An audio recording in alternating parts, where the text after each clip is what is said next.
Hello, everybody. A warm welcome to Wisdom from North, the place where we're diving into the deeper meaning of life and asking the big questions. My name is Jannike, and today we're going to speak about angels. And with me, I have the wonderful Lorna Byrne.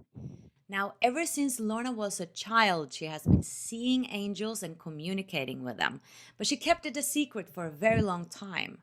And today, she's a best-selling author of books such as Angels in My Hair, Stairways to Heaven, A Message of Hope from the Angels. And she's conducting workshops. She's been on the numerous of talk shows, and she has her own foundation called the Lorna Byrne Children Foundation. Hello, Lorna. How are you doing? Hello. I'm actually very excited now to be chatting with you. So I suppose I'm quite happy here in Ireland. It's actually lashing raining out, and it was cold, so I had to wear a jumper. And this is July, so I've been giving out to the angels all morning, saying why wasn't the sun shining in the window and all of that. But it's not, I'm afraid. Oh, wonderful. Um, okay, so can you tell us about actually how it was like growing up as a child who saw something that others didn't? Because I know that there was a reason why you didn't tell people about your secret. Well, I suppose maybe to start at the very beginning, the first thing I remember is just being a small infant, lying in the cot. And my mother was, I think she was fixing the blanket around me or she was about to pick me up. And I just completely ignored her because I saw angels, but I didn't know they were angels. You have to remember I was an infant. And trying to reach up and touch them, to play with them. And of course, an infant can't really because you can't, your coordination is so bad. So that never happened. But it was when I was about maybe, I always say 2.5. Um, I was playing with my little brother in front of the fire, and we were playing with blocks, little wooden blocks. And it was at the stage that when my hand touched my little brother's hand, they seemed to go into each other and all sparkles. And I felt such, I remember laughing and just feeling so much love. I didn't know what was happening.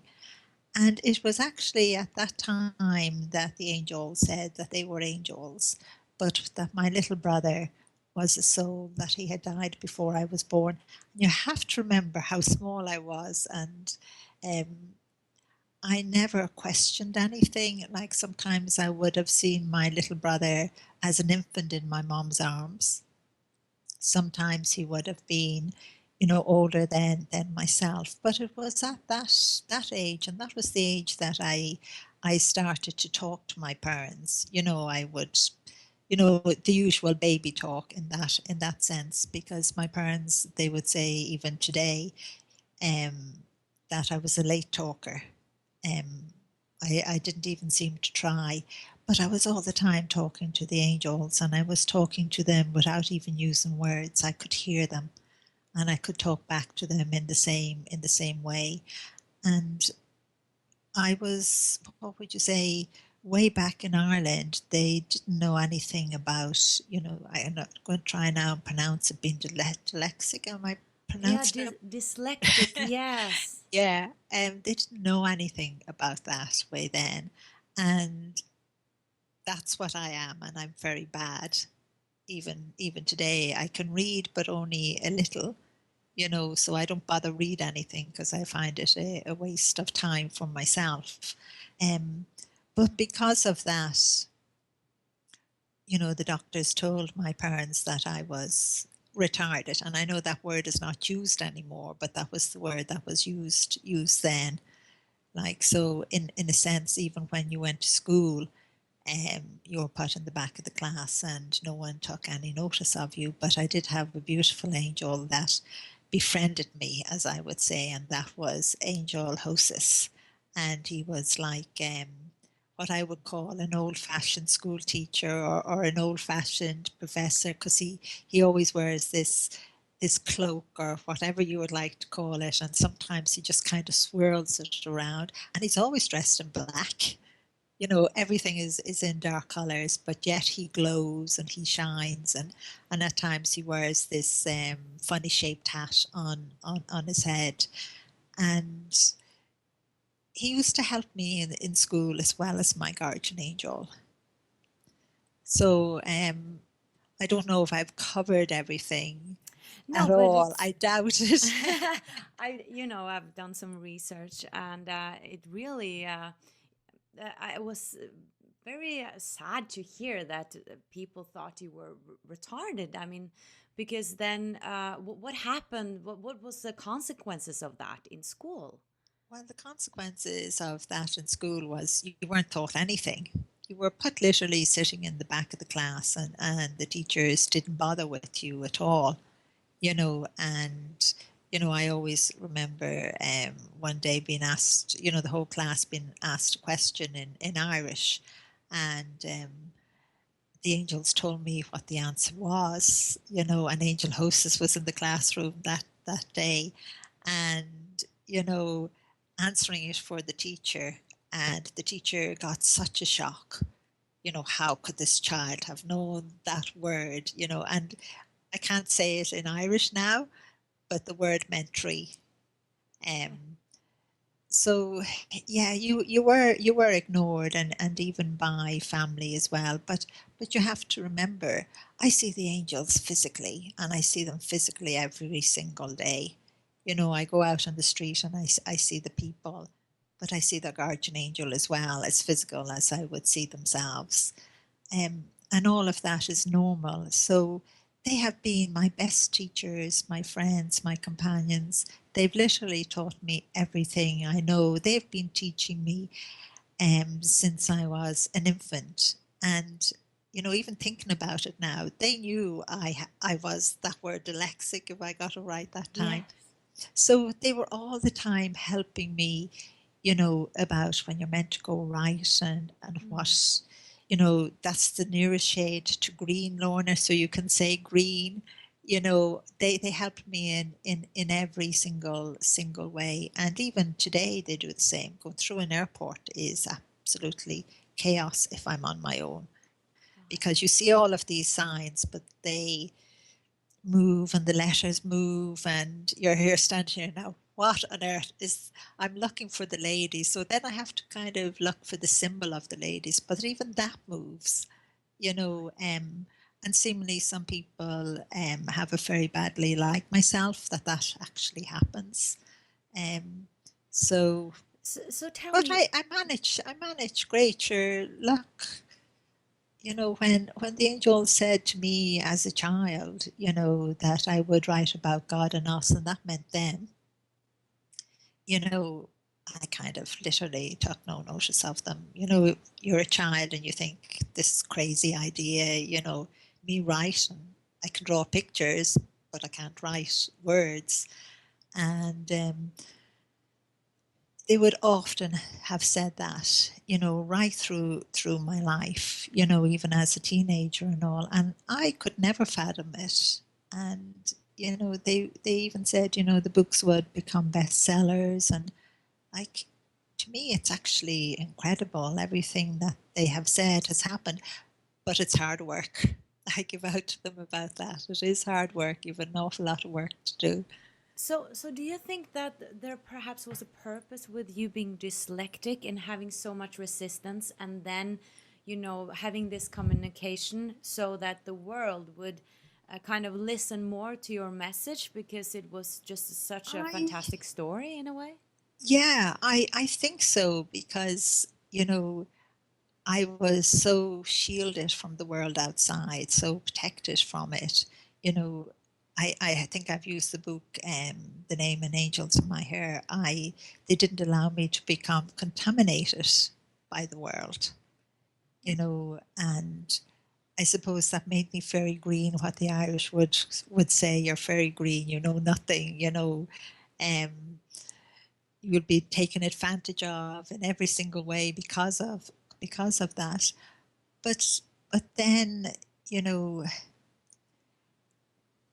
being so green or uncontaminated, you know, I suppose it has helped people to listen, because I only can tell you what the messages have been that the angels have given, the way my life has been affected, and seeing how that has helped people all over the world is incredible. One of the most incredible things is, mothers, Mm. and they would say, we love the piece you have in your book, because maybe they lost a baby or had a miscarriage, and they would say, Lorna, you have told us that that little soul at that moment of conception, you know, loves loves me as their mother, chose me to be their mother, and loves me unconditionally no matter what has happened. Mm. And a lot of mothers find that of great comfort, you know, those that would have lost a baby, or even those that made the decision,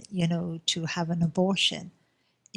For them, that was a great comfort as well, to know that still that little soul loves them unconditionally, even though because of life's ups and downs, they felt they needed to make that choice. And that mother, that little soul even chose that mother. I think that is just unbelievable So, love so, that, so the angels are saying that they're not yeah.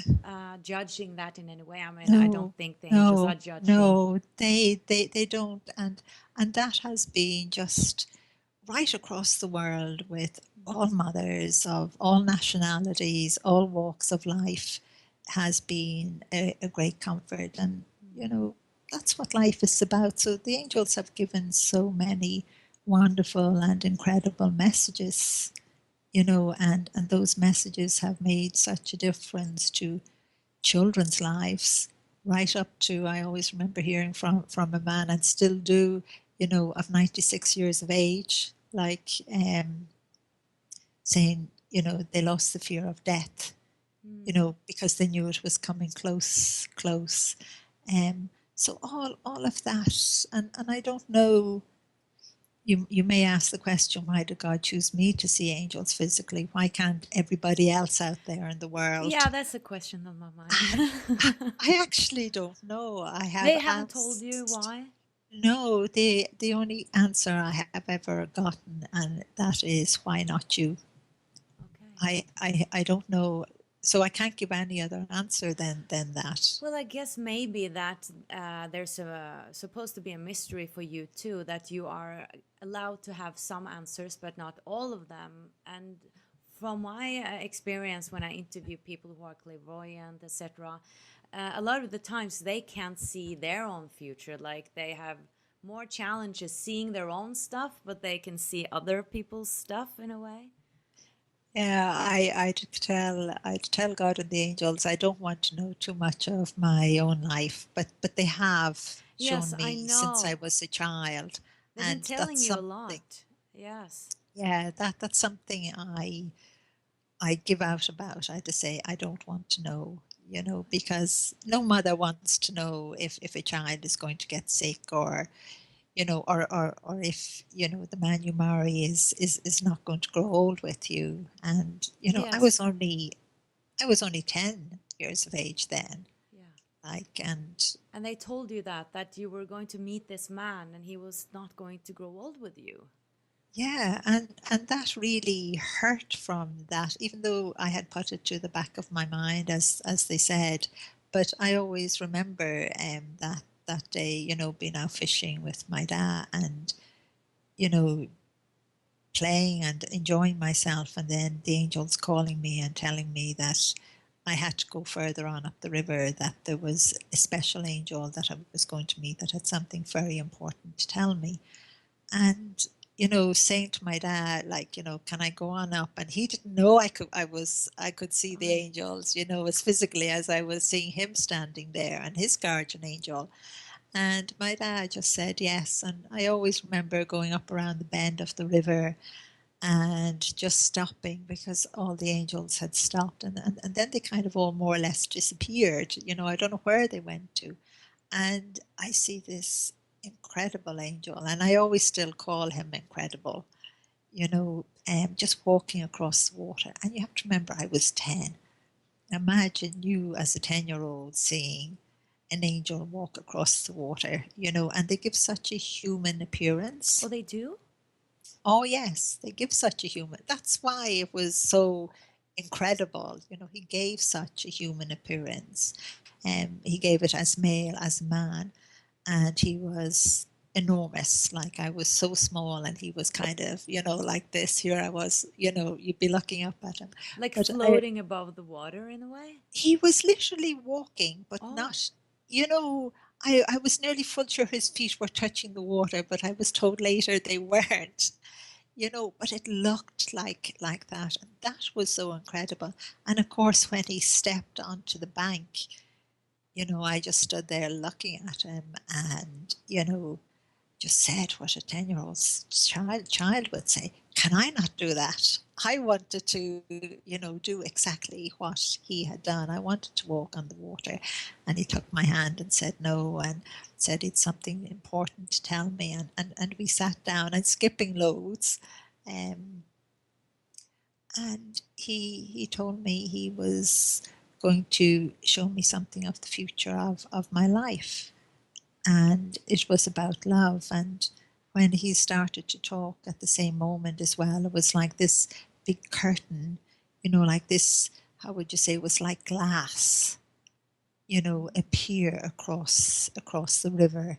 And within that, as he spoke, I saw this young man, walking up a road with a couple of trees, on each side. And he told me this would be the young man I would marry. I'd fall in love with. Now, I was only 10, I knew nothing about this. And I just laughed. I thought he was being very, very silly. Fall in love, I know nothing about that. I even felt shy and embarrassed, in that way. And he told me, we'd have children, and we'd have ups and downs, and I was all right with that, all of that. But then when he said that, we wouldn't grow old together, that this young man would die, he would become ill, that did upset me. I sure. didn't understand why he felt the need to tell me that. I even gave out to him about it, but this beautiful angel just said, you needed to know. And he Okay. said, for putting it to the back of your mind. And I always remember he put his hand, his enormous hand, and you have to remember this angel, he's always dressed in what I call these incredible amber colors. And the way the material is that he wears, it's like as if it's wrapped around him, like as if they're big pieces of material, and twisted, and but soft, and wrapped around, and all these different colors Could you of touch it? amber. Could you feel the material? Um, I could feel it against me. The angels allow me, and I don't know why. Like, sometimes even Angel Michael will take my hand. So yes, I could feel him sitting beside me. To me, it was normal. Um, but I did put it to the back of my mind, as he said. But yet it was always there. And when Angel Elijah had said that, the day it happens, I will know. And I always remember that day. I was working in the garage for my dad, and I was looking out, the front, with the way they have these big windows in petrol stations, in garages. And I was looking out there, and suddenly I was surrounded by angels. And the secretary was sitting in her chair next to me. And I see this young man walking up the road, and I knew straight away it was him. And he was in the distance, you know. Wow. And I was so excited, but yet so nervous. And I even said to the secretary at that time, I hope this young man doesn't get the job. Even before he got up to the garage, I knew he was coming looking for a job. So That's wonderful. It was funny. I was rejecting, but yet excited and wanting as well. Right. That's often how we feel Yeah. and do in love. But do you think then that the future is set in stone? Because that's not my belief that it's completely set in stone. No, But in this no, way, it it's seemed like, they were saying yeah. that's going to happen. But could it have ended up otherwise? I think it could have had. I think if I had said actually no, Right. you have to remember, even as a child and a teenager, and even at that age, when the angels were saying to me, you're going to write about God and us, I hadn't said yes. All that time during my life, I never said yes. I used to Okay. just give out and say, go away, that's crazy, you know.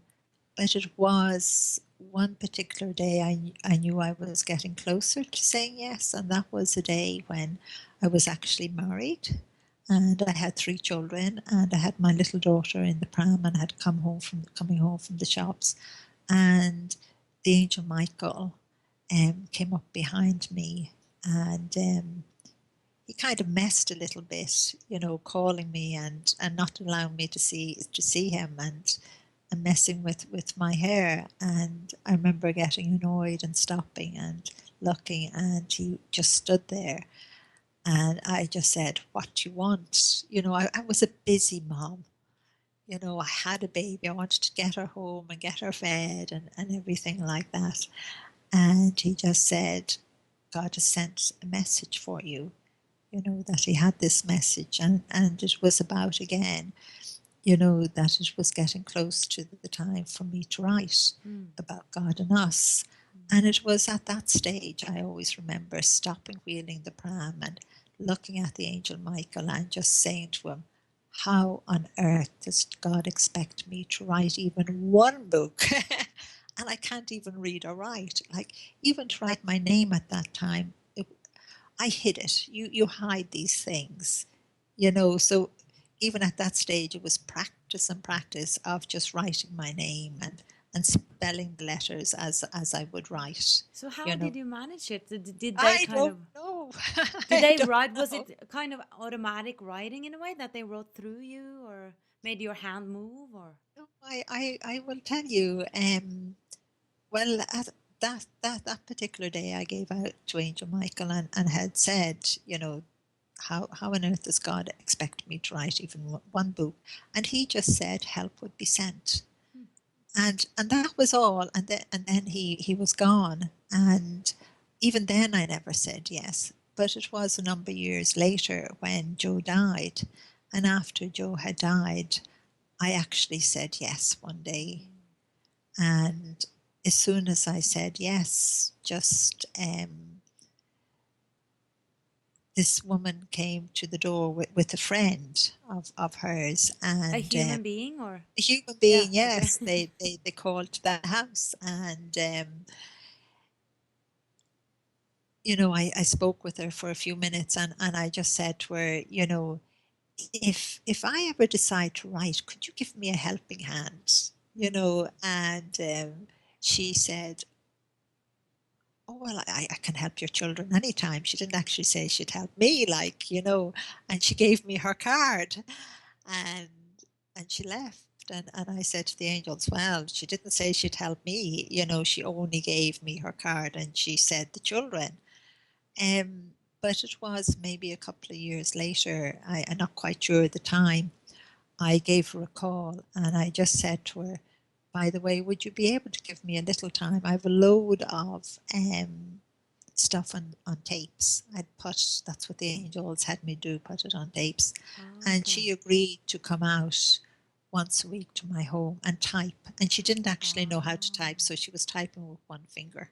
Okay. That's funny. So Okay. eventually we got it all typed out, Right. and then it was read out to me, and I went back through it and added more in that way. But now what I use every single day, and again, another miracle like of the angel saying that help would be sent, Angel Michael saying this. After Joe had died, I had met this neighbor, and I just said to him, the angels just filled the kitchen in minutes, and I was saying, right, what's up? And they said, go and ask, go and tell this person, this man. And I was very scared, because I was scared that I would be ridiculed and laughed at, you know. But I said to this man, I'm going to write. I never said anything any more than that, just that I'm going to write. And he just shrugged his shoulders and didn't say a word, you know, had his cup of tea, and, you know, was talking with my son, and left. And I don't know how many months later, but this man came back. And you have to remember, we were very poor. We didn't have any money. You know, there was, even to put food on the table, it was very, very difficult. This man one day knocked on the door and said, I have 2 parcels for you. Came in and put these 2 big boxes on the table. And what do you think they were? A big Dell laptop, which I still have. You know, another box with a big printer in it. And of course the Dragon Net. And that's what I use today, is Dragon Net.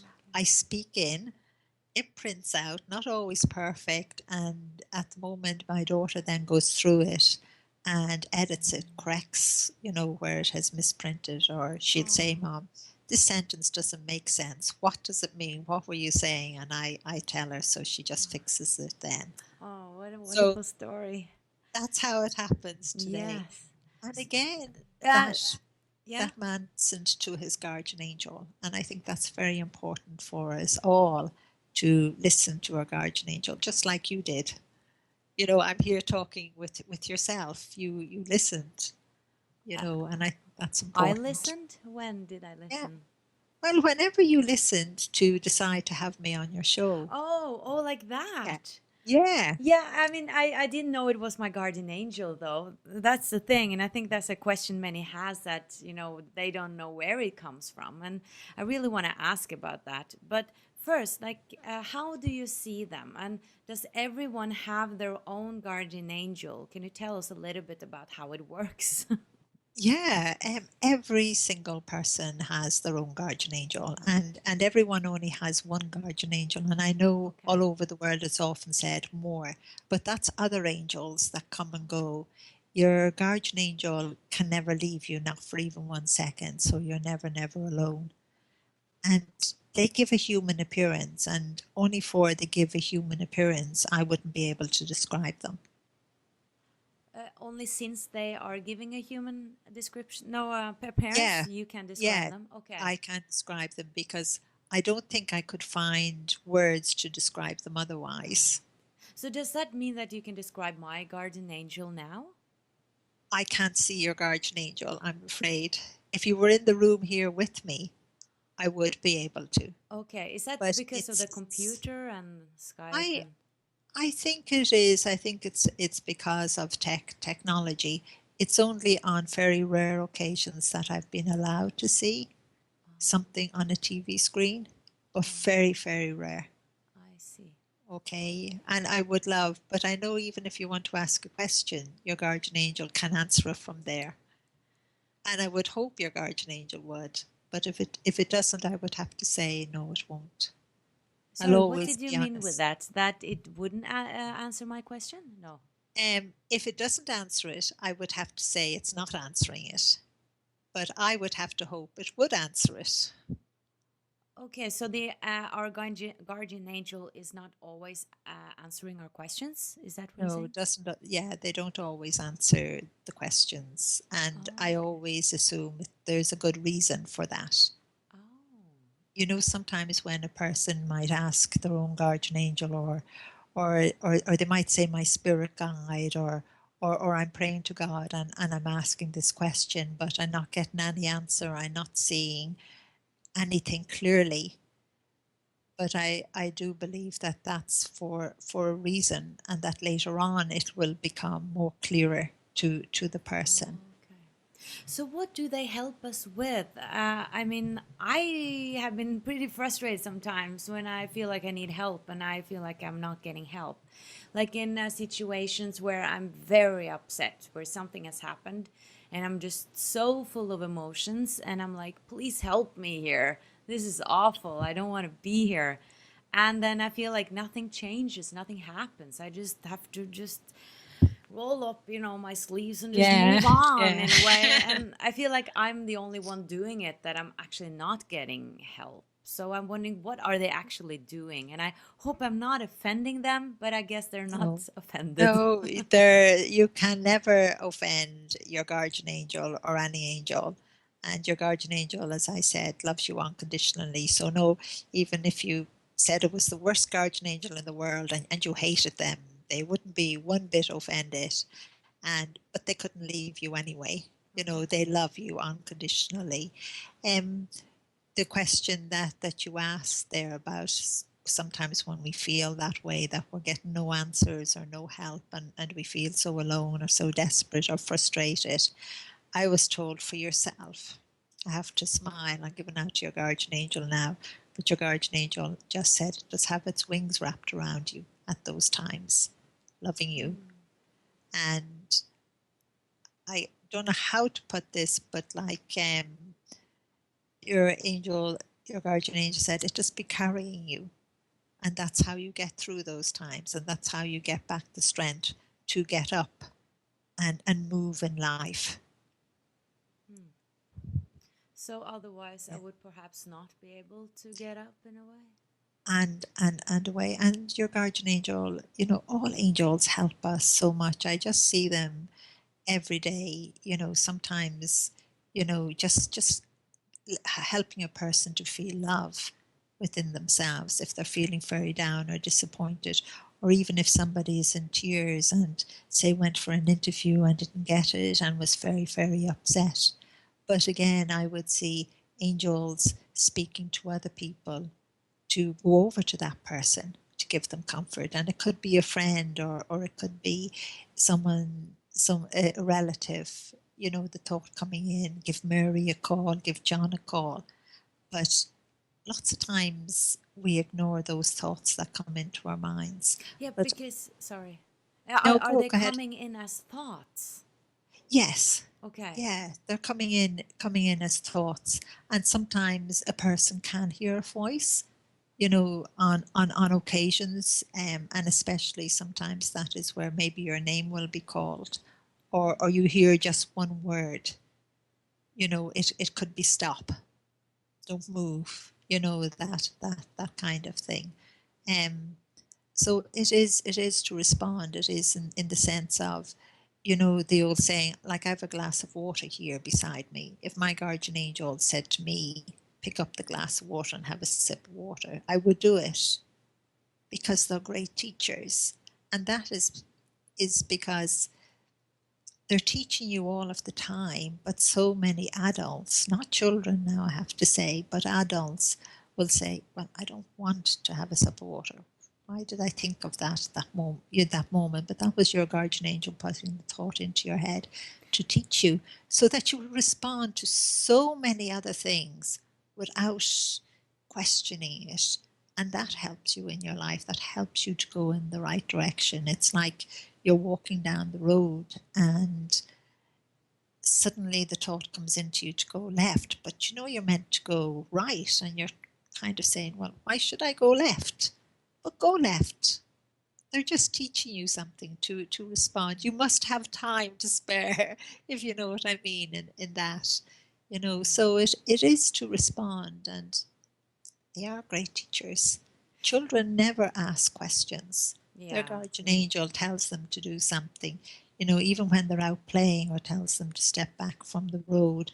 Most of the time, a child will do that, or pull the brake on their bike, or, go over and play with the other child across the road. Most children will do that. So, what about? I have to ask. More dark forces. Like sometimes don't we need to be aware, where is it coming from? Because Yeah, we're getting all sorts of thoughts, some thoughts are not nice, and some thoughts are like, I don't know if this is a good thought, or something good that I should do, or not something good that I should do. Am I standing up for myself, or am I going into fear? And so sometimes it's difficult to actually discern where that thought comes from, what kind of that place it comes from. well, one thing I would say to everyone, and that is your guardian angel will never ask you to do anything wrong. So it's like you put that thought into your mind. If the thought is coming into your mind that you know it's good, you know it's positive, it's not going to hurt anyone, or in a sense that, as you said, you know, if you were being put down by something, you know that, or you were being accused by something, and the thought came into you, you got a shock, but then the thought came into your mind that you have to take a deep breath and say, well, by the way, that's completely wrong, you know, or that's untrue. Again, that's your guardian angel helping you to speak up for yourself. But your guardian angel will never ask you to do anything wrong.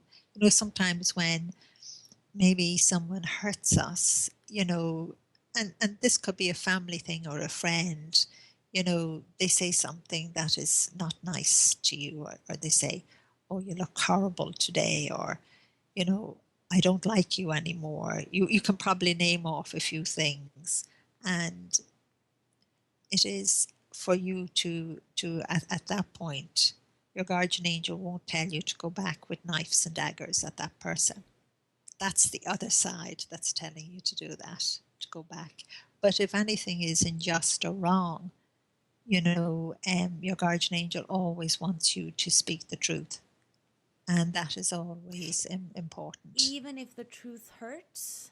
Even if the truth hurts, but you say it gently, but you say it, you know. And I know that that is, you know, some people would say that's, you know, I what happened there the other day, a young girl it was, she said to me, you know, her friend was, you know, what do they call it nowadays, you know, had a boyfriend, but she was not being quite honest with him, you know. She was kind of kissing another guy, went out somewhere, you know, doing, and this other girl told her that that was wrong, you know, that she shouldn't do that. And that would have been her guardian angel telling her to tell her friend that that was wrong, in order to help her friend, even if her friend, you know, screamed at her. But I know as well your guardian angel then tells you to step back, But give them space, give them the moment.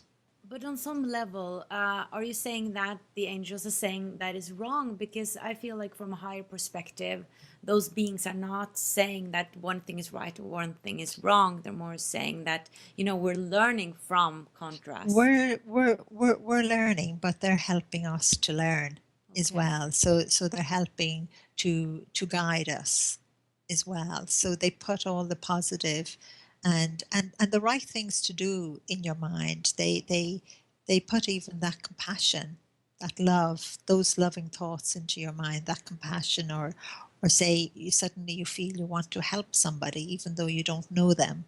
Well, that's your guardian angel putting those thoughts into your mind. It's the other side, the dark side, as you spoke about, that as soon as you're hurt in any way, it steps in very, very quickly and puts the thoughts of, you know, revenge, you know, hate, all of those negative thoughts back into your mind in that way. And the thing is, which is very sad, for some reason we seem to respond to the other side. Yes. You know, just, you know, we respond so easily. And I think it's a very strong person that actually steps back and says, no, I won't respond in that way. I'll respond in another way, a Yeah. gentler and kinder way. I'll reach out a helping hand instead. When that person has fallen, I'll be there. Hmm. I And we need more love, I'm afraid, in the world today. Yes, we need to believe in love. From my perspective, I don't look at it as two sides. I look at it more as darkness is like lack of light in a way. Yeah, yeah, that's another way to put it. And your guardian angel is light.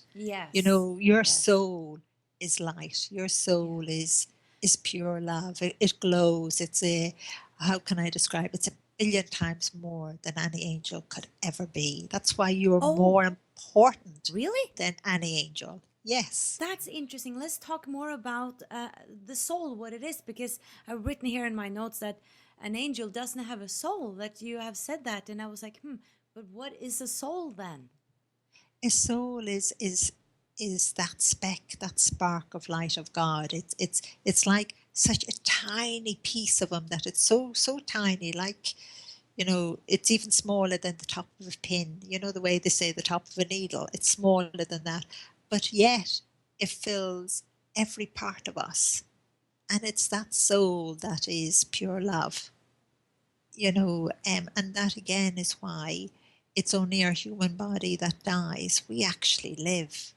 You know, you will see all your loved ones, everyone you knew, when your time comes, but not before your time, you know, because life is precious. Um, the soul is greater than any angel. And again, that is why your guardian angel is the gatekeeper of your soul. Its most important job is that when your time comes, is for your guardian angel to bring you back home. So, what is an angel then? I mean, it's part of God because everything is God, right? But what is it if it's not the soul? What is it then? Um, I always used to smile, you know, when people would say, "My child or my loved one is an angel in heaven," and I used to feel embarrassed about explaining that no, they're not an angel in heaven. They are a billion times more than any angel because they're a soul, and that the angels love when we call someone our loved one is an angel in heaven. They have told me that that's just an expression of love, and they love that themselves. That we're comparing, you know, our loved one to them, but they already know that the soul of your loved one is a billion times more than any angel ever could be. And answering the question was, you know, I even now I'm kind of finding it hard to say the words, but I was told to say, you know, angels are creatures created by God. Creatures, okay, like beings That's or they're beings. They don't have part of God. God has created them. He has made them. But us human beings, He has given us a part of Himself. That is our soul. So they're the words I have to use. That right, angels are creatures created by God, and they were created long, long, long time ago before we were ever in existence. right. So this is kind of an interesting question for me because I'm Okay. I'm very into everything galactic.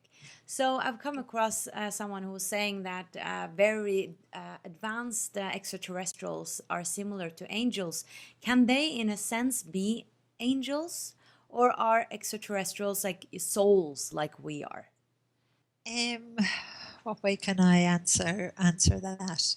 What I have been shown, and I only can tell you what I have been shown, and that is that there is other life out there. But science knows that. The scientists already know that there is other life on planets, but they don't know what type of life it is. And they do assume that some is more advanced than us. Um, and I have been shown some is more advanced than us in the way that we understand advance. Okay. And some is in the way we understand way below us in that way. Um, but the answer to your question as well, the other part of it are some of these extraterrestrial, I can't True. say the word Yeah, it's word. so I can't hard pronounce, and word. this is because I'm dyslexic as well. It interferes. Extraterrestrial. Yeah. Aliens. No, they're not angels. Okay. I had asked that question before, and it was answered, and I was told no, they're not angels. Okay, so there's something else. Okay, Okay. they're Yeah. So, there's another creation. right. So, can an angel physicalize, like really into a human being to, for instance, help someone in an accident? Because we've heard so many stories about this. Yeah, yeah, they do that, and that does happen. It's like Archangel Michael. I call him Angel Michael most of the time, and in the books, he's been in my life all of the time, and on different occasions when he was with me, he made himself so human in appearance that people passing by said hello to him. Oh, awesome. And that was one very but he would always dress in the way that all the men would be dressing. So one time was actually in the college in Maynooth, and he dressed like a priest. And Wow. I do have to smile and laugh at this, because that day he was with me, two priests passed us by, and they had their prayer books in their hand, and they said, "Hello, Father," to the angel Michael. It was like as if I didn't exist. They never said hello to me. And that day again, Angel Michael was holding my hand, and sometimes angels hold your hand, um, or you may feel their touch, very, very likely. But anytime Angel Michael would do that, or any angel, it always just makes you feel so peaceful and so, full of love. And it would be the same with a car accident or something, so dramatic, that the angel would make the person feel completely at peace and know that everything is going to be all right. I remember being in the States was I in New York or another part of the States? I don't actually remember which part, but I was in a hotel lobby, and this woman sat beside me, and I was smiling at the angels, and, they were saying she's going to talk to you. And I said to them, well, will I talk to her first and just say hello, just be friendly? And they said no. And so I just sat there turning these pages on a magazine, couldn't read, but just looking at the pictures. And suddenly the woman just starts to talk, and she just said, do you know something? I just feel I need to share something with you, when I was a little girl. And she started talking about when she was about 10 or 11. And she's sitting in the car, and her dad was driving, and her mom was in the front, and another sibling beside her. And she said, my dad lost control of the car. And she said, she screamed, but she looked straight ahead. And suddenly she said, I saw an angel, this beautiful white angel, and it had its enormous hands on the bonnet of the car. And to her, that was the angel slowing the car, so that when it crashed, they weren't killed.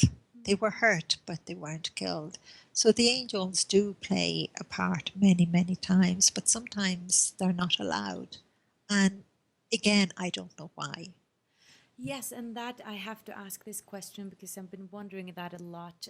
It might be a big question, so if it is, you Sure. can just narrow it down. Okay. But are there such things as accidents, or is there a time for us that, or is our deaths destined in a way? Um, it's not fully destined always, because we're always being given the choice, and all of the angels and your guardian angel are not allowed to overstep that free will. And that would have been like my niece. Um, the angels did everything that you wouldn't go out one particular evening, because there was going to be a crash, because they knew exactly what would happen. So 3 people called to the door, and each time she said no. And her parents kept saying, no, stay at home with us, have dinner with us and with your brothers and sisters, don't go out. So her parents were even being told to encourage her, and they were listening. And she didn't even go out with her boyfriend that night. She even turned him down. But eventually, when someone else came to the door, she went and said yes. and she went out. She never came home again. She was killed in a car crash. The thing is to listen, and I know in a sense that when death comes, whether it's an accident or something that families couldn't see, um, that moment of death becomes your time. And the sad thing is, we have to remember we're born to live. From that very moment of conception, we're born to live. But the part we can't cope with as human beings is the part where we're born to die as well, our human body. But I can assure you, I know I can't prove it, you have a soul. It's only your human body that dies. You live. And you do go to that place we call heaven. Because I have seen so many times the guardian angel take hold of someone's soul at that moment of death and bring them, I know, back home to heaven.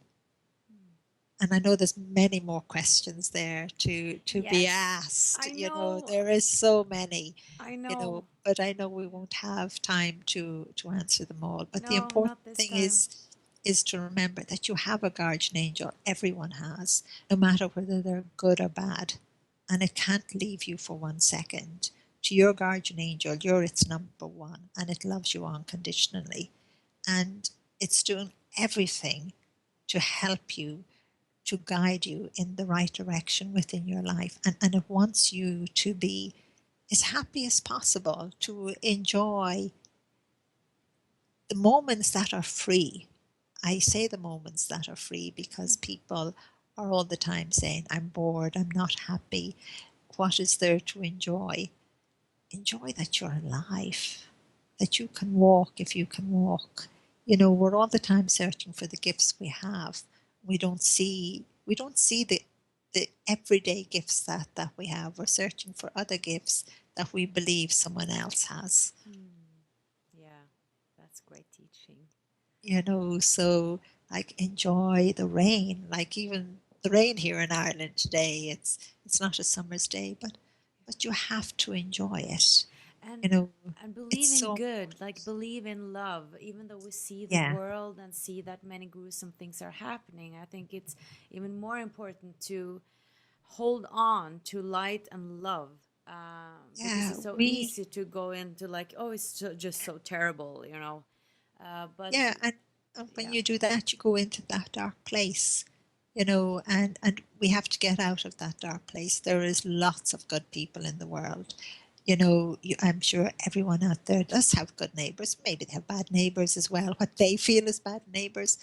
But, it's kind of to remind yourself that you're going to do your best today to be as good as you can, to be as loving and kind and gentle as you can, that you will give someone a smile today. Say to yourself, I'm going to be on the tube, or I'm going to be at an airport, I'm going to be in the supermarket.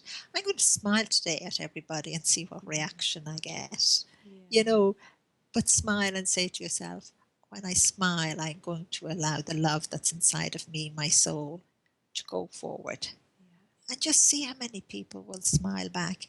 You, that smile could save someone's life. That's what you have to remember. That smile could change someone's mind on committing suicide, could change somebody's mind on doing something wrong. Somebody that maybe is angry and mad. We have so many gifts inside of us that we don't use them. We think, that's not good enough. I want this big, huge, massive one. But you have that smile is a massive.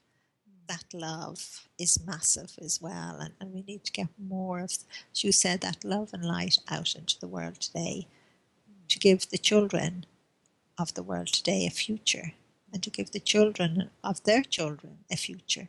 They have the right to a future. Everything is only on loan.